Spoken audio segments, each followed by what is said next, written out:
তাদের কোনো বক্তব্য থাকে বা কোনো অভিযোগ থাকে বা কিছু দিতে হয় এই বাড়িতে আসে। আপনার বাড়িতে সিআইডি কেন? আপনার বাড়িতে সিআইডি যারা গেছে বলতে পারবে, আমি তো যাইনি। কলকাতা পুরসভা তো নোটিশ দিয়েছে আপনার বাড়িতে। কলকাতা পুরসভা অবৈধ বাড়ি বলছে আপনার অবৈধ নির্মাণ।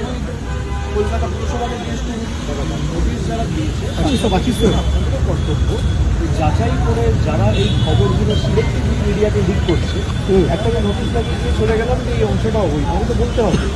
আমার কাছে ভিডিও রয়েছে, তারা নোটিশে লিখেছে যে enclose please file brief of deviation. সেখানে আমার ডিভিয়েশনের কোন অংশটায় ডিভিয়েশন রয়েছে, কি ব্রিফ রয়েছে, তার অ্যাটাচমেন্টটা কোথায়, সেটা তো দেয়নি।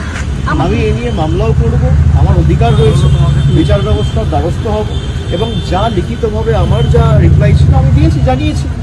বাকি সিআইডি টিম কেন এসছে, কেএমসি কেন এসছে, কি নোটিশ দিয়ে যারা দিয়েছে তারা বলতে পারছে। আপনি কি সই জাল সংক্রান্ত মামলা এসছে, আপনি কি সই জাল করেছেন?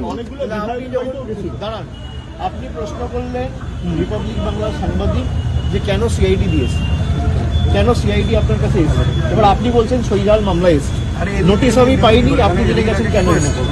তাহলে আপনারা যখন সবকিছু জানেন, সিআইডি যখন বলেই দিচ্ছে তখন আমার তো বলার কিছু নেই।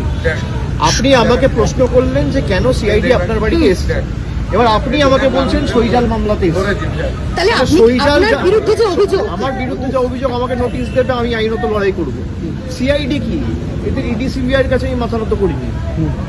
এদের 10 পুরুষও যদি চায় না যে আমাকে সিআইডি দিয়ে, কেএমসি দিয়ে বাড়ি ভেঙে, ঘর ভেঙে, অফিস ভেঙে, আক্রমণ করে, মাথায় আঘাত করে, যা ইচ্ছা এরা চেষ্টা করুক, আমি তোমার ছেলে নেই।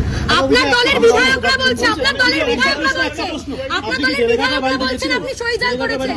আমি ওখানে আমাদের বেলিঘাটার যে পার্টি অফিস রয়েছে, আমাদের ওখানকার নির্বাচিত যিনি বিধায়ক কুণাল ঘোষের অফিসে আমি দেখা করেছি। আচ্ছা, আমি ওখানেই গেছিলাম, ওখান থেকে এসেছি, আমি একটু পরে আপনার দলের বিধায়ক